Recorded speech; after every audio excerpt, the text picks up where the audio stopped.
Welcome back to Eat This Girl podcast with Allison and Lizzie. We're so thankful that you've joined us today. We're going to be getting into Hosea 3 and 4, so grab your Bible, a journal, and get ready.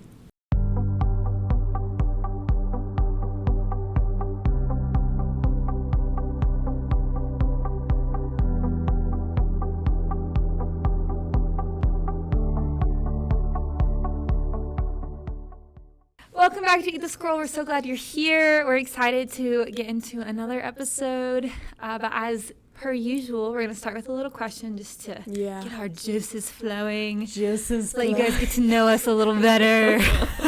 We also learn so much about each other. We do. We really do. I feel like we know each other really well, but I always learn something new. There's always more. Yeah. So our question for today is, what is something that will instantly make your day better? Whether you're already having a great day or you're having a really horrible day, whatever your day already looks like, what's something that will just automatically make it better?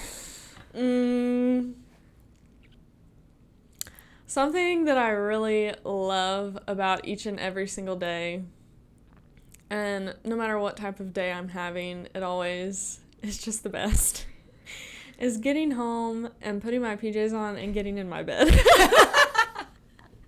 Like, seriously, I have a love relationship with my bed. Like, it is my... And your flat pillows. And my flat pillows and my blankie. And I don't know. My room is just my comfort space and my safe space. And every single day when I get home from being at work or doing whatever I had to do that day, I just want to, like, get in my bed. Even if I just, like, lay there and have to do more work on my computer or watch a show or read my Bible or do whatever. I just like being in my bed. It's my cozy space. And it always makes me so happy. That's a good answer. Yeah. Mine, this one's so surface level. The first one would be good food. And mine wasn't. Come on. I just love good food, especially when I'm really hungry. Mm-hmm. I get so hangry and just having good food. Yeah. Good Chick-fil-A moment. Good food to look forward to. You know, just something yummy and That's awesome. like, you know, comfort food. Yeah. Love it.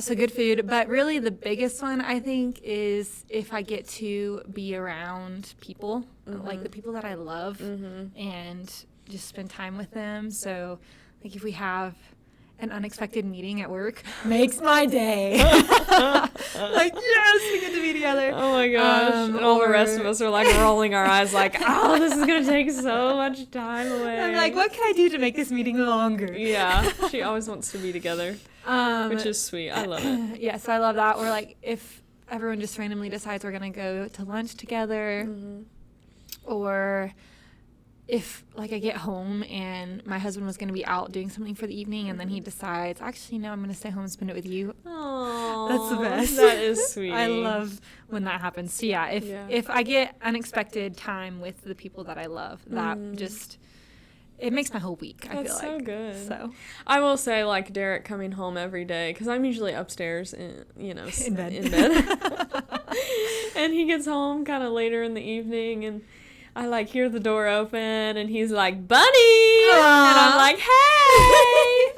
I love that part of the day. Yes. Just, like, hearing him walk through the door and knowing that we have the whole evening to just relax, eat dinner, and do whatever. Such an underrated part of marriage, I feel like. Yeah. Like, I don't know if it's underrated to all the married people, but I feel like it doesn't get talked about. That moment when you guys both are home from work. I'm usually the one coming home because my husband works remotely at home.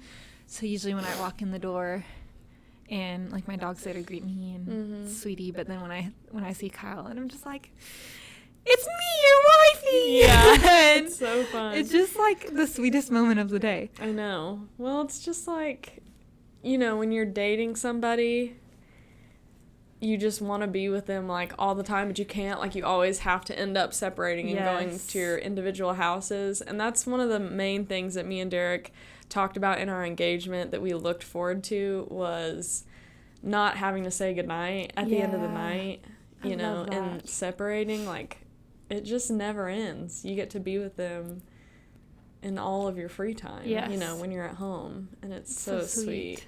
It's the best. I love that. Love being married. That's a good question. Good job. All right. That was a shorty one. I know. Normally we average about 10 minutes, but that was only 5 with that one. So nice. Okay, girl. Cool. We're getting into Hosea. What? The raisin cakes. The raisin cakes. Did that happen last episode? We previewed it. Oh, okay, we previewed the raisin cakes. This is the raisin cake episode. That's kind of funny. Okay, yeah, we're getting into 3 and 4, which chapter 3 is just 4 verses. Yeah, it's really, really short. And then 5 verses. Chapter 4 is 19, which is not bad. So this might be a shorter... Yeah, it might be a shorter episode. Knock on wood. Whatever, Who knows? Who knows? We can get into it. We can get going and then, yeah. So chapters 1 and 2, we got Hosea. He gets instructions from the Lord to marry the Gomer, the prostitute. Yeah. And then he gives instructions for the names of his children, which sound really doom and gloom. And then there's this redemption of the names later. We see just this beautiful poetry throughout chapter 2 of, describing Homer and the way that she constantly goes back to her old lovers and is denying the things of God, and then God's ultimate redemption of that. Yeah, the speaking tenderly to her. In the wilderness. Yeah. In the wilderness, and then you will call me my husband. Not my master. And I will take you to be my wife forever. I literally... So chapter 2, verses 19 through 20, I have them underlined, and right beside it I put crying. I will take you to be my wife forever. I will take you to be my wife in righteousness, justice, love, and compassion. That is one of the best parts of having, a physical Bible. Yeah. Is the random notes you'll find that you wrote down. There's so many places where I'm like, what idiots? Or, OMG, this is ridiculous. Or, yeah, or yikes, or scary, I have a lot of scary notes in the Old Testament. Oh my gosh, that's funny. Okay, cool. Do you want to start, yeah, I guess I'll just read the whole chapter 3. Just do all of chapter 3 and we'll get into it. The heading for chapter 3 in mine is Hosea's reconciliation with his wife. Mine is waiting for restoration. All right. Chapter 3, verse 1. The Lord said to me, "Go, show your love to your wife again, though she is loved by another man and is an adulteress. Love her as the Lord loves the Israelites." Though they turn... What? I can't say it without laughing. Though they turn to other gods. Oh my God. Though they turn to other gods. Though they turn to other gods and love raisin cakes. It says, and they love the sacred raisin cakes. The sacred raisin cakes. I want to know the history behind that. I want to know what the thing is with these raisin cakes. You keep reading. I'm going to look it up. I bet there's something for us to find on this. Gosh.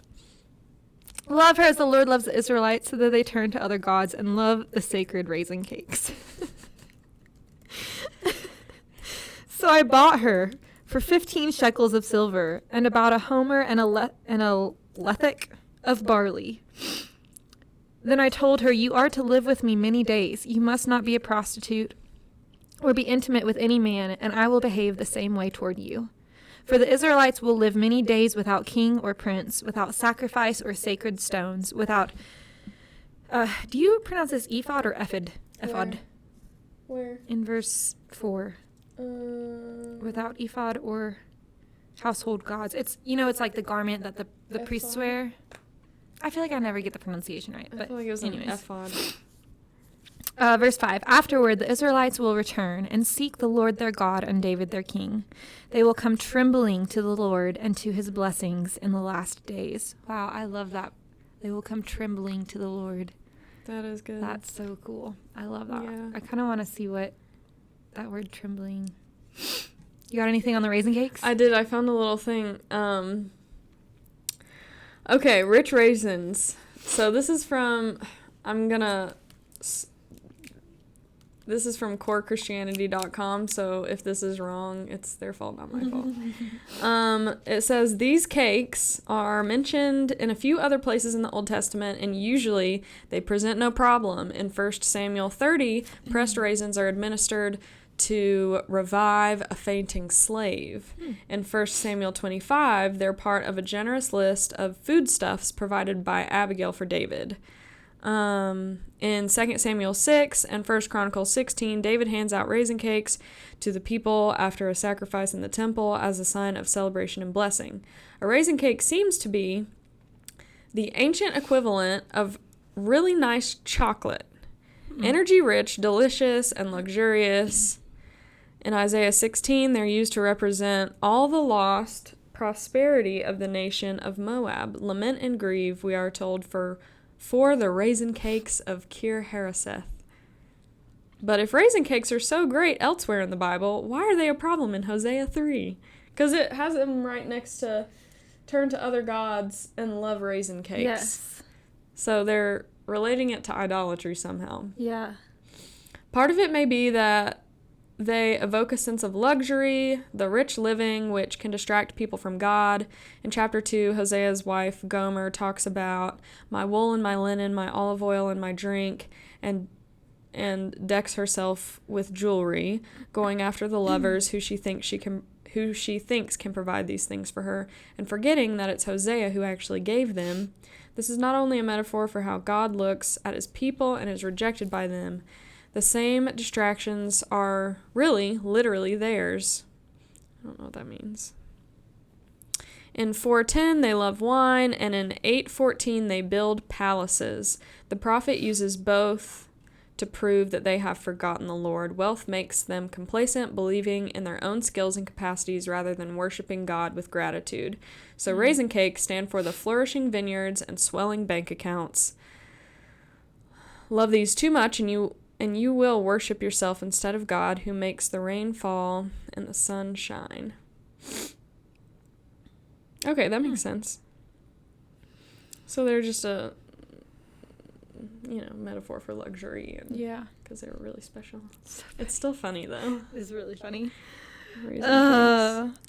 Well, raisin cakes aside. Raisin cakes aside. Yeah, sorry, that was a lot, but I think it's cool to just, get some backing on it. It gives you a little insight into their culture. Yeah. Yeah. I love the tenderness and the redemption in that very first line, where the Lord says, "Go show your love to your wife again, though she is loved by another man and is an adulteress.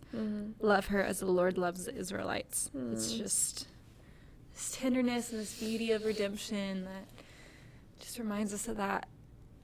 One, that's how God loves us, but also that he's not going to ask us to do something that he wouldn't do himself. Yeah.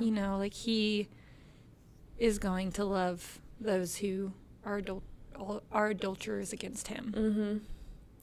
Do you think there's any space nowadays for God to give illustrations like this?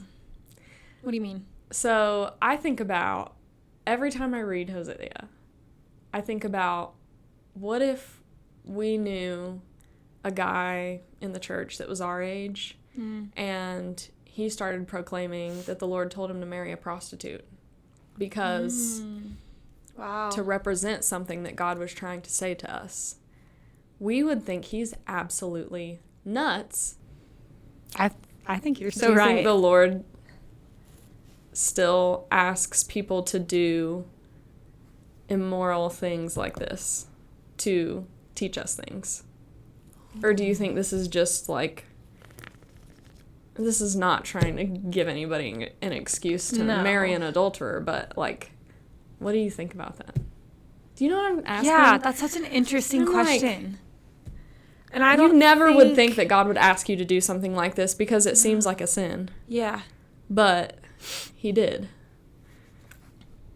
I wonder what, because when you're saying that, would God ask us to do something that we think is immoral? I've never even looked at this in that way before. Because, obviously, Gomer's actions we consider sinful and immoral. But I never thought of people looking, which I'm sure they did, looking at Hosea and being like, gosh, you're so immoral for marrying this woman. Yeah. Well, I'm like, they're so unequally yoked. Yeah. Which the Bible's, pretty says clear don't. on, right? Yeah. And so I'm like, does God sometimes still ask us to do things that may seem crazy? Or is that just something that happened back in these days so that it would be written so that we can know? You know Maybe what so. I mean, I feel like I'm sure there are ways that he still does that. Maybe not in this way. I don't know. I'm trying to think of an example in our modern day, even in like my life or someone that I know who has maybe experienced something like that. But I don't know that I can think of anything. I don't know anybody either. I think, like, just looking at myself and how I would act in that situation, like, I would probably be judgmental. Yeah.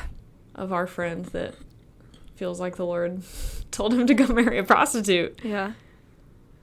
Whew. And that makes me feel convicted because, like, maybe we shouldn't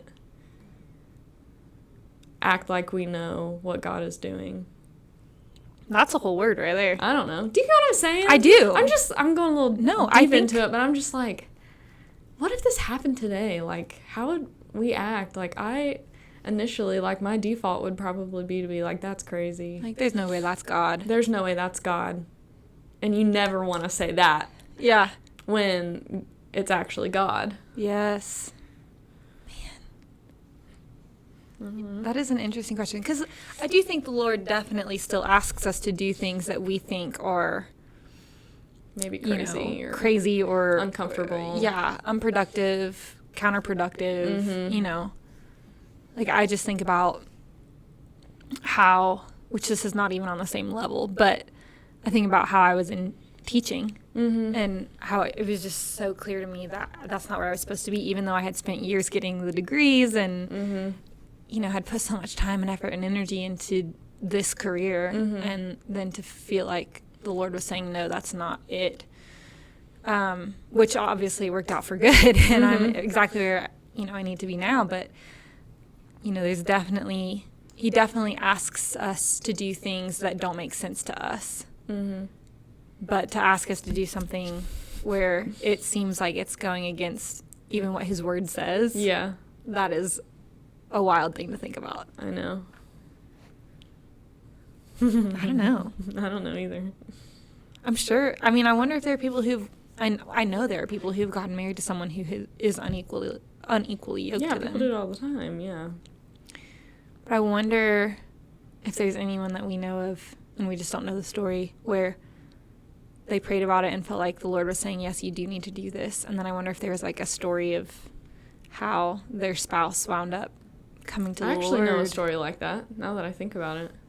I had a mentor who, when I was in, like, middle school, and, well, she was a mentor. We just went to church together, and she volunteered a lot in our, in the kids and in youth.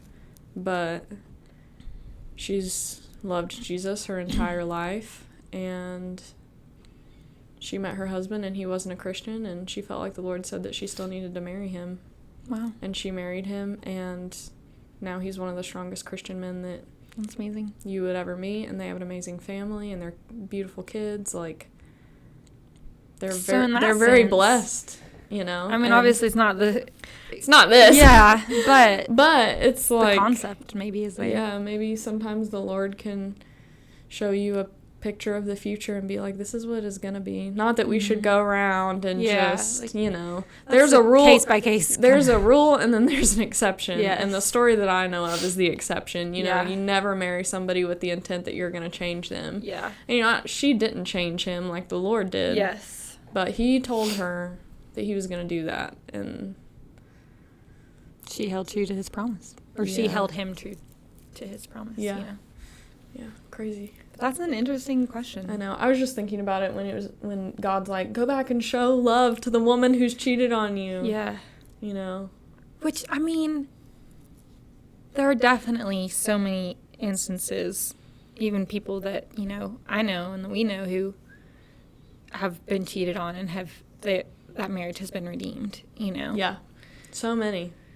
Which is beautiful. Yeah, it is really beautiful. I don't know if I would have the strength. Like, I feel like you have to be so, just so open to having God's heart. Yeah. You know what I mean? In his eyes. To be able to forgive that and to let the Lord redeem your marriage after that. Mm-hmm. I mean, it sounds awful, but I don't know if I really don't know if I could. Yeah. And that just speaks volumes to me of those people who have. And I say that because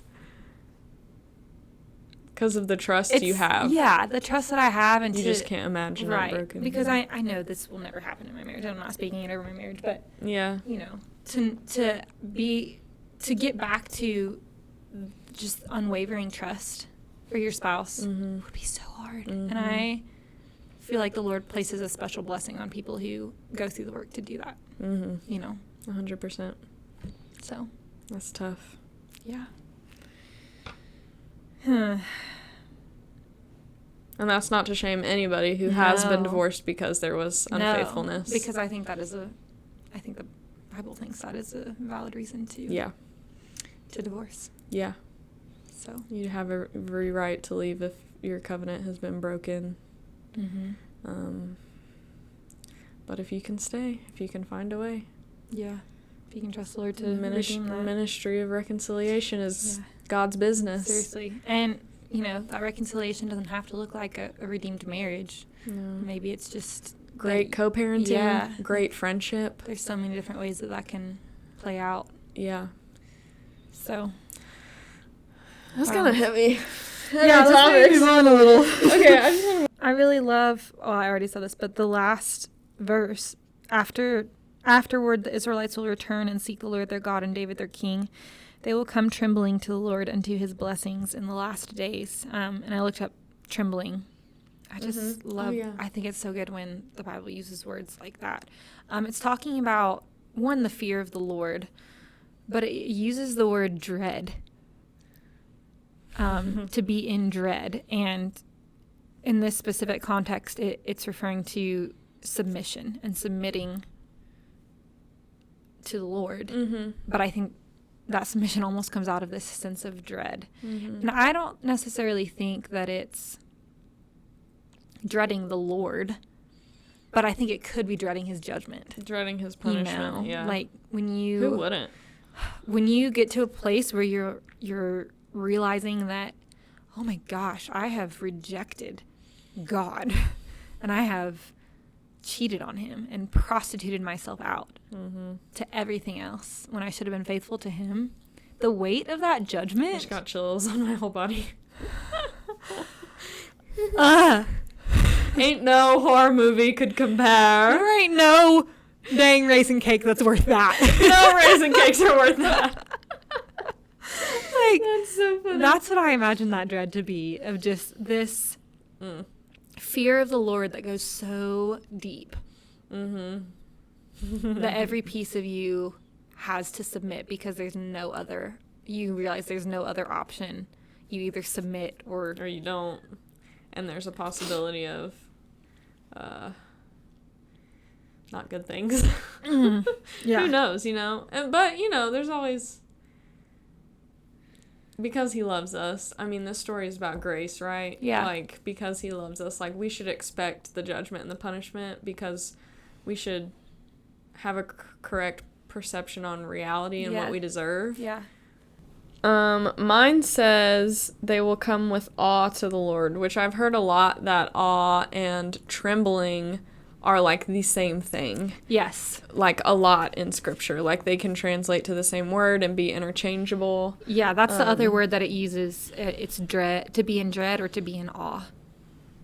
It's crazy that, so the Hebrew language thinks that those are the same thing. The English language, those are not the same thing. We think of like trembling and dread as like so negative. Panic and scary and negative, and awe as this like beautiful, like you're just like, you know? Yeah. But the Hebrew language very much saw those two things as the same. So how can we change our perspective to have a balance of in the middle of what both those words are? Yeah. And since we grew up thinking that they're two different things, positive and negative. Yes, because the languages are so different. I think in part it can speak to how complex our I guess, interactions with God can be. You know what I mean? Mm-hmm. Like, he can stir, because he is so multifaceted and he is so complex and so far beyond our understanding. It can stir so much inside of us. Yes. And there's this, respectful and rightful fear of the Lord and the trembling that comes with that. But it's rooted in this place of awe and admiration and honor and respect for who he is and what he can do. Yes. And I think that's so beautiful. That is good. Because to me, I'm like, in my head, when I think of the concept of God, I'm like, yeah, trembling and dread sometimes. But then you, like, add the Father layer to it, and that's what makes it awe. Yeah. Because he's your daddy.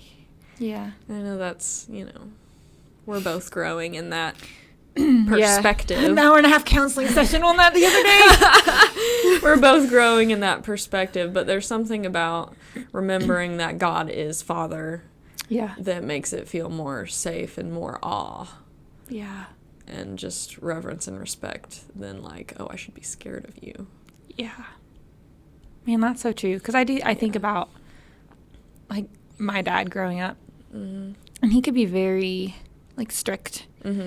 And almost, like, authoritarian in his parenting style. That's just how he was raised. And he's a military. Anyways. Yeah, that makes sense. Yeah. And so he was very strict. But also, there was such an understanding of how much he loved us and that every ounce of discipline came from loving us and wanting us to be the best and to have the best and to succeed in everything that we do and wanting us to grow and mature in a healthy way.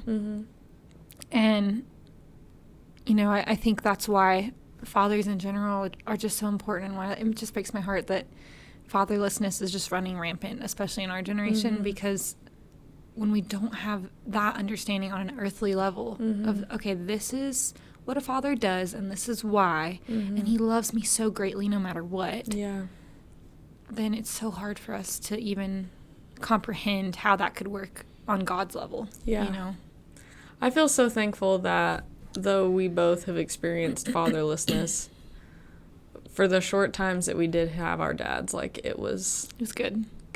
Yeah, I'm so thankful for that. Makes me emo. Because I really, think really about thankful for that. Like, people that have their dads their whole lives, but they're either absent or they're just really unhealthy or they're abusive.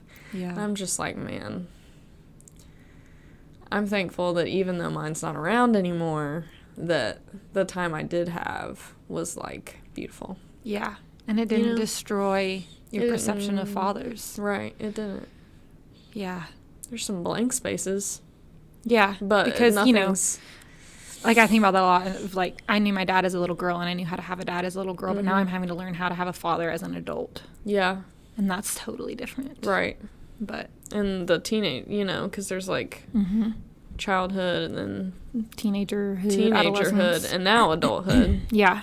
So there's, like you said, there's big blanks right now. But, yeah, I think about that a lot. Just the blessing that it was to have a good dad, even though it was for a short amount of time. Yeah. Versus having a bad dad for my whole life. I don't think I would trade it for that, I don't think I would either. I don't know. That's hard because we've never been in the other situation either. Yeah. All right, chapter 4, my subheading is God's case against Israel. Yeah, mine's the charge against Israel. Okay. Hear the word of the Lord, people of Israel, for the Lord has a case against the inhabitants of the land. There is no truth, no faithful love, and no knowledge of God in the land. Cursing, lying, murder, stealing, and adultery are rampant. One act of bloodshed follows another. For this reason the land mourns, and everyone who lives in it languishes, along with the wild animals and the birds of the sky. Even the fish of the sea disappear. That's very interesting. Let no one dispute, let no one argue, for my case against you priests. For my case is against you priests. You will stumble by day, the prophet will also stumble with you by night, and I will destroy your mother. My people are destroyed for lack of knowledge. Because you have rejected knowledge, I will reject you from serving as my priest. Since you have forgotten the law of your God, I will also forget your sons. Mm. So my first two little comments are that when I was in college, I read this book called The Land by Walter Brueggemann. Pretty sure it was by Walter Brueggemann, but it's basically this like Old Testament theology book about how everything, which it's been a few years since I've read it, but what I can remember, it talked about how everything that happens in the supernatural obviously happens in the natural, but is also so attached to like the physical land, and how the like physical ground is doing. Is it yielding crops? How are the animals doing? Like, yeah. And you see a connection all throughout the Old Testament of, you know, depending on whether Israel was under a blessing or a curse because of their actions, how the consequences of that blessing or curse affected the land. Yeah. And the animals. And you see it so much in the Old Testament. Yes. It was all about the Old Testament, and kind of makes me sad. I'm like, man, because I love animals, and so I'm like, man, the animals have to suffer because we stink. You know? And I think that speaks to the dominion that God gave us over the earth. Yeah. You know, that if we are not doing as we should be in his eyes, then everything that we are supposed to be in charge of is also going to suffer. Yeah. You know what I mean? Yeah, 100%. Like, if we, I don't know, I think of it in terms of parents. Like, if parents aren't doing their job, and if they aren't living the way that they should be, then not only are they going to have suffering, but everything that they are in charge of and everything that they have been given to care for is going to suffer in turn as well, you know, so their children. That's so true. Like inner healing and stuff. Yeah. If you don't take care of your junk and then you raise a bunch of kids. Yeah. You're going to be paying for their therapy years later. Yeah. I'm going to ask the same question that I asked for chapter 3, but like, do you think this is applicable today in the sense that, you know, the world just keeps getting worse and worse, but like, so does the physical earth. And, yeah, you know, I'm not like I'm not trying to over-spiritualize a crazy environmentalist. Like, I care about the earth, and I care about, you know, being an ethical inhabitant of our beautiful earth, right? Because God created it and it's lovely. But do you think that our sin still has a consequence on our land? I do. I mean, and like I said, I don't want to over spiritualize things, right? Because it can get real wacky really fast. But I do think that there's connection between, you know, how we are choosing to live and serve the Lord, and then how he shows that through the way that the earth is. You know, that didn't make a lot of sense, but I even you think just there's think of there's a parallel. Yeah, and I'm not saying that that's all of it, but even just things like, if you think about climate change or global warming, which I have lots of thoughts and feelings on that in general, or you think about like CO2 emissions, you know, and how.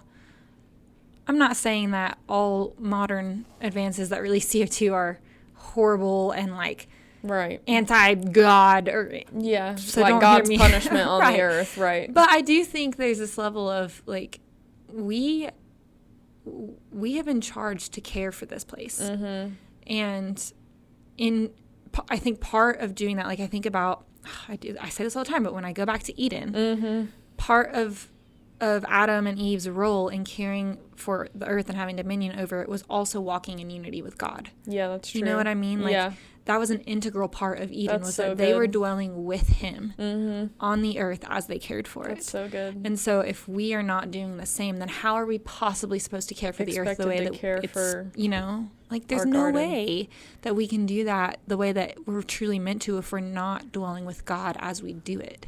Shoot! That's good, Lizzie. So I'm not saying that, like, I really like that perspective. all of that, of course there are probably other physical reasons. Literally just natural cause and effect, yes, But I do think there is a spiritual element that I think so doesn't too. need to be overlooked. But it also doesn't need to be hyped up to cause fear or anything, because that can happen a lot, especially with like natural disasters and things like that, where people are just like, oh my gosh, it's the end times and the world's coming to a close. And I'm like, okay, so if it is, we're going to be with Jesus, great. If not, why are you making people scared? Like, why are you perpetuating fear in every person that watches your 60-second TikTok video? Right, exactly. I'm like, okay. You're ruining people's day. Just be realistic here. Like, that hurricane came. It was horrible. And it hurt. Yeah, did a lot of devastation. Yes, and I'm not doubting that. Does it mean that Jesus is going to come back on a white horse in the next 10 days? Probably not. No, I mean, I don't know, and I'm not going to assume nobody to knows, know. But what separates one hurricane from another hurricane? Like, can we stop just spiritualizing everything? Yeah. And just trust that God knows what he's doing. Yeah. And we just need to do our jobs, which is to love each other, to make disciples, to care for this beautiful earth that he has created. And let him worry about the rest, you know? Okay, I have one more quick question, and then we can move on. Sorry, this one is going to be long. Do you think that natural disasters are a part of the curse?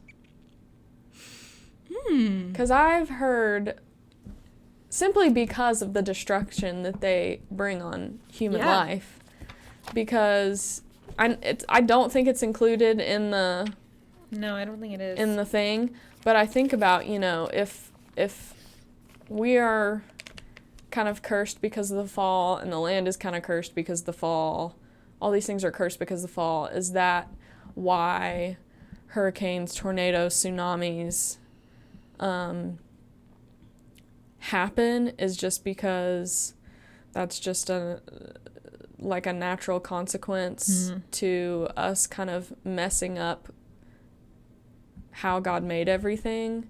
Or do you think that is just, like you were saying, like over spiritualizing it? And do you think that those things just happen because that's the way God made weather? Gosh, what a deep question. Because I'm like,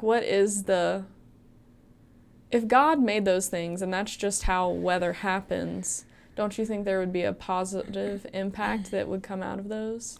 Yeah, I do think maybe initially, because I think of wind and rain and all of those things are good. But when they get to the point of like a hurricane level, it does bring destruction. And I almost think of it as, how it says that the ground is cursed and you will have to toil against it. And maybe obviously that's not part of the ground, but maybe that's all encompassing type of thing. Yeah, like there's these natural things that we have to fight against. Because I can't imagine God sending a hurricane and destroying the Garden of Eden. You know what I mean? Exactly, that's what I'm saying. And I also think of, in a perfect world, like I can't imagine having that. And I think of the Great Flood and how, that was a direct result of just the blatant disregard for God. Yeah. So yeah, I mean, it doesn't explicitly say that it's part of the curse. But it would make sense. But yeah, it makes sense to me. It does to me too. Okay, good. We can move on. That was way off topic, but... Okay. Yep. Do you have any comments on the first 6 verses, or...? Well, I think it talks a lot about bringing charges against the priests. And I have a note in my Bible on verses 4 through 9, which we haven't... Well, I'll read it after we read the next section because it still encompasses some of the verses we haven't read yet. But it talks a lot about the priests, which is important because the priests are held to a higher standard. So, So you're going to wait to read that? Yeah, I'll read that after we read the next. Do you want me to go 7 through 11, or do you want to? What if we do 7 through... 14? Yeah. And then I'll do the last bit? Yeah. Okay. Go for Verse 7. The more priests there were, the more they sinned against me. They exchanged their glorious God for something disgraceful. Oh, gosh. They feed on the sins of my people and relish their wickedness. Gross. And it will be, Like people, like priests, I will punish both of them for their ways and repay them for their deeds. That's intense. They will eat but not have enough. They will engage in prostitution but not flourish, because they have deserted the Lord to give themselves to prostitution. Old wine and new wine take away their understanding. My people consult a wooden idol, and a diviner's rod speaks to them. A spirit of prostitution leads them astray. They are unfaithful to their God. They sacrifice on the mountaintops and burn offerings on the hills under oak, poplar, and terebinth, where the shade is pleasant. Therefore your daughters turn to prostitution, and your daughters-in-law to adultery. I will not punish your daughters when they turn to prostitution, nor your daughters-in-law when they commit adultery, because the men themselves consort with harlots and sacrifice with shrine prostitutes. A people without understanding will come to ruin. That's really intense. Wow. Mine says at the end of verse 14, and make sacrifices with cult prostitutes. Yours said shrine prostitutes. Yeah. Wow. That's crazy. Those verses, that's really intense. I got like a vision of like a vampire for verse 8. They feed on the sin of my people, and they have an appetite for their iniquity. Yeah. And that, I feel like that so describes unhealthy leadership. Yes. Woof. Yes. Like wolves in sheep's clothing. Yes. Which is so scary. And I feel like the church is rampant with that right now. Like just people who are not doing their job and setting a standard and coming against. Like I almost think of this in this might be really pokey. It's okay. I'm going to say it anyways. Okay. I think that this is what leadership in the church is doing whenever they don't speak out against certain actions, certain beliefs. When they protect bad people. Yes. When they do not firmly but lovingly take a stand against anything that is going wrong in the church, whether it be prostitution, alcoholism, pedophilia, which is a big one right now. That's what they are doing. They are feeding on the sins of the people. Gross. Because if they call it out, then it can cause division in the church. It might cause people to leave. It might do this. It might do that. It hurts people. Yeah. It traumatizes people and makes them want to leave church. When you hide things that need to be brought to light, when you hide things that need to be healed, people leave because of that. Yes. I think about what's happening with Mike Bickle and the International House of Prayer in Kansas City. Yeah, can you give a one sentence? So essentially, if you don't know what IHOP KC is, if you're not like me and you knew IHOP as International House of Prayer before International House of Pancakes. It shows you the kind of Christian household I grew up in. Mike Bickle was the leader of this. It wasn't a church. It's just kind of a ministry, a prayer ministry. They are the ones who really started the 24-hour prayer movement. And did a lot of great things for the kingdom. Yeah. And it came out within the last 6 months, maybe a little longer than that. Charges were brought against him and accusations of sexual immorality and preying on people within his church, or not the church, but within the ministry, and abusing his spiritual leadership and power in that way. And later came out the testimony of one woman that he started preying on her and grooming her when she was 14 years old. And this was hidden for years. I mean, he has been doing this. IHOP started in the 90s, I think. And even before that, he was in church leadership. Yeah. And so, and there were people who said, I felt like something was off, or I felt like this wasn't right. But no one spoke out against it. And I don't blame, it's not, I don't think it's the victim's job to do that. No. Like, there should be people around them who are seeing and recognizing things. There should be people who are in tune enough with the Lord who can say, hey, you're a wolf. You need to get out of this flock, you know? Because he was doing more than just preying on that 14-year-old girl. Like, there had to be other signs. And the fact that he was really the sole leadership. Like, he didn't have a lot of accountability around him, which is a red flag immediately. Yeah. And now this whole thing has fallen apart. The International House of Prayer is basically no longer in existence. Really? And they're shut down? Yeah, but it's shady the way that that's happening, too. And there's all these people who have been ministered to by him and by this ministry who are probably now questioning lots of things, because that's what happens when leadership isn't held accountable, is that once it finally does come out, now everything that they have done in their entire ministry is called into question by the people they ministered to. And it's wrong. It is so wrong. And it is the priests feeding on the sins of the people. You know? Yeah. So my Bible has a note about all of this with the priests. On specifically verses 4 through 9, it says, an indictment against the priests, whose duty it was to be guardians of God's law and to furnish religious instruction. Hosea warned the priests not to lodge charges against the people for bringing God's judgment down on the nation, for they themselves were guilty, and the people could also bring charges against them, as Hosea proceeded to do.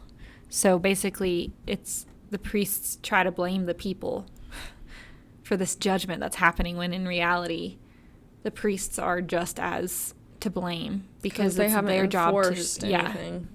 Yeah. They're just kind of letting it happen. Scary.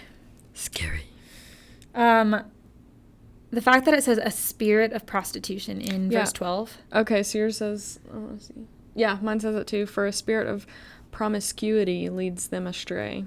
And that is scary, that it is a literal spirit, which means that it can dwell in you and me. It can yeah. Like it. Yeah. You know, it can impact anyone. That's a spirit that I feel like I can pick out a mile away. Yeah. I don't know what it is, but I'm just like, I know. I can just see it. You can just see it. You just know if you're aligning your spirit to the Lord's, you just know when another spirit is not. And that's biblical. Like I can't remember now where it is. Maybe it's in Romans, but it talks about how the spirit in me can recognize the spirit in you. And that also just the scripture about discerning spirits in Corinthians?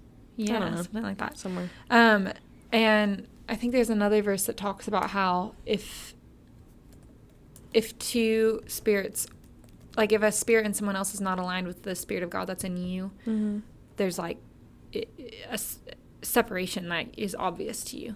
And that's major paraphrasing, but I find that spirits that like the recognition of spirits or something. I think it's somewhere in Romans, but it's easy to recognize unfaithfulness, especially to the Lord, you know? Yes. You looking that up? Yeah. Corinthians. Well, no. Corinthians. No, this is just about 1 Corinthians 12 and then 1 Timothy 4. The gift of discernment is the ability to understand or know something through the power of the Spirit, including perceiving the true character of people and the source and meaning of spiritual manifestations. But you're talking about something else. I mean, that's what it is, but I know the verse that you're talking about where it's like the Spirit in me sees the Spirit in you type of thing. I just don't know where it is. It's like about unity with the Spirit. Anyways. I know what you're talking about. So yeah, it is. We do have the ability to discern that, and I feel like the spirit of prostitution is one that's really easy to spot. Yeah. It's not as subtle as some of the others, you know. Yeah. It's not. Because it's not really about manipulation. It's not about deception. It's just outright unfaithfulness. I know. I wonder if I'm like, so the spirits that each person recognizes easily, is that because they've dealt with that spirit themselves? I don't think necessarily, no. I think it's more about discernment. I guess you're right. Yeah, you're right. Because that's what the Bible says. Yeah. I would love to, watch a movie of myself all through, elementary, middle school, high school, to perceive myself outside of myself, to see how other people saw me, what other people picked up on, like before I really started my relationship with Jesus. Yeah. I would just like to know what I was like. Like, I know what I felt like and, like, what was in my head and, like... But on the outside. But on the outside, I wonder if there, like, if a super discerning person had come up to me in middle school or high school, if they would have been able to tell me, like... If I had a passenger sitting on my shoulder, you know what I mean? That's so scary. I know. You want to start us in verse 15, finish us off? Yeah, so this is warnings for Israel and Judah. Verse 15. Israel, you have acted promiscuously. Don't let Judah become guilty. Do not go to Gilgal or make a pilgrimage to Bethaven, which there's a note. Yeah. Bethaven means house of wickedness. And Gilgal is the hill that Jesus died on? Nah, there's no way. Oh my goodness. Mine says, so Bethaven means house of wickedness, a derogatory name for Bethel, which means house of God. So, like, in Stranger Things, like the upside down, like the house of God would be the house of wickedness. Wow. Crazy. Gilgal. Which, oh my gosh, just plays more into what we were just talking about. Like, the house of God can so quickly become a house of wickedness. Yeah. If we're not careful. Ugh. Yeah, I don't like that. That feels icky to me. Yeah. I don't like it. But it's good that we know the risks. Yeah. Gilgal was not the hill where Jesus died on. That was something else. I don't know why I thought that. Gilgal, Book of Joshua, a place where the Israelites camped after crossing the Jordan River. What is the hill? Isn't it like... Oh my gosh, why can't I remember now? We should know what that hill's called. Place of the Skull. Golgotha. Yeah. That's what it is. Sorry. Okay, side note. Okay. Do not go to Gilgal or make a pilgrimage to Bethaven or the house of wickedness, and do not swear an oath, as the Lord lives. For Israel is an obstinate as a stubborn cow. Can the Lord now shepherd them like a lamb in an open meadow? Oh. Wow. Ephraim is attached to idols. Leave him alone. When their drinking is over, they turn to promiscuity. Israel's leaders fervently love disgrace. Mine says, their rulers dearly love shameful ways. A wind with its wings will carry them off, and they will be ashamed of their sacrifices. Wow. But usually after God presents his case against Israel, there's a little bit of hope. Except that chapter 5 keeps going with the warnings. Just kidding. And then chapter 6 is all about their unrepentance. And then chapter 8 is about them reaping. Chapter 9 is about punishment. All right. It's going to be dark. Chapter 11 is God's love for Israel. Okay, we have a few chapters to go until it gets happy again. But I hope you guys will stick with us. There are some bits of hope in there. There always are. There always is. We appreciate you guys joining us for this very interesting and we had a lot of rabbit trails. We did. We told you we were going to be quick. We're an hour in, so. That's like one of the longest ones we've ever done. And one of the shortest. Funny. Yeah. But anyways, thanks for joining us, guys. We appreciate all the engagement that you can give. Like, share, subscribe, comment. We love to hear your comments. Leave a rating and review on Apple Podcasts and Spotify. If that's where you're listening, yeah, please do that. And we will see you next time for Hosea Chapter 5 and 6. Bye.